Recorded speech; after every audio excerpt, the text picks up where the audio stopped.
করেছিলাম আলুর দম আর ভাত। এখন কুন্দুরি ভাজা করব, আর কুন্দুরি ভাজা দিয়েই ভাত খাবো। শ্রাবণ মাসে আর কি করবো, এইভাবেই চালাতে হবে। তো আমার তেলটা গরম হয়ে গেছে, আমি কুন্দুরিটা দিয়ে দেবো। তোমাদের কার কার কুন্দুরি ভাজা পছন্দ বন্ধুরা কমেন্ট করে জানাবে। আমার তো কুন্দুরি ভাজা সেই লাগে, দারুণ লাগে। তো ঢাকাটা খুলে নিয়েছি, এবার আমি একটু লবণ দিয়ে দেবো।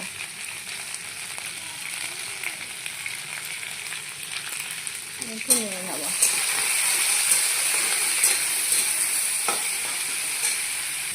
সামান্য একটু হলুদ দিয়ে দেবো। ভাজাতে বেশি না দিলেও চলবে, হালকা হলুদ দিলেই চলবে।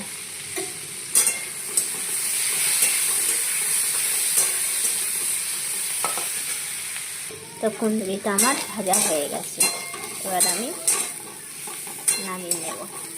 দারুণ লাগে এই কুন্দুরি ভাজা দিয়ে ভাত খেতে। আমার তো কোনো সবজিরই দরকার পড়ে না, কিন্তু সকালবেলা আলুর দম দিয়ে খেয়েছি, আলুর দম এখনও আছে।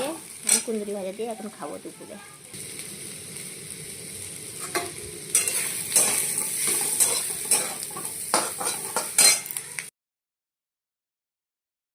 কুন্দুরি ভাজাটা আমার হয়ে গেছে, এবার আমি একটু ভাত নিয়ে গেলাম। এবার আমি খেয়ে বলছি কেমন টেস্ট হয়েছে। শুভ দুপুর বন্ধুরা, চলে আসলাম কুন্দুরি ভাজা আর ভাত নিয়ে। হেভি লাগে।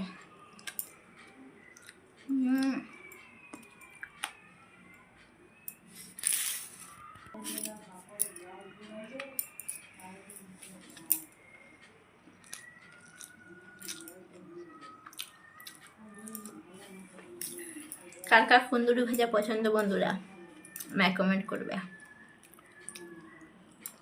আমার তো হেভি লাগে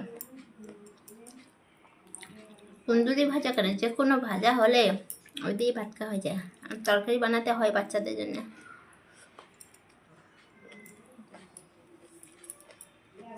হাতের মাংস ভাজা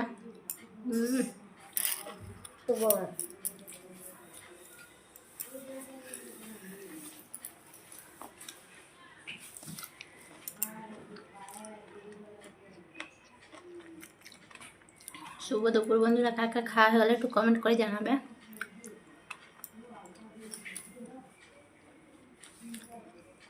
ডাল বানিয়েছি, ডাল নিয়ে নি। আমার শুধু কুন্দুরি ভাজা দিয়ে খাওয়া হয়ে যাবে।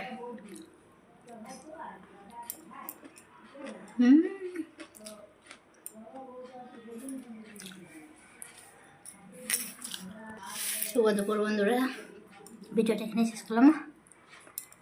আর দেখো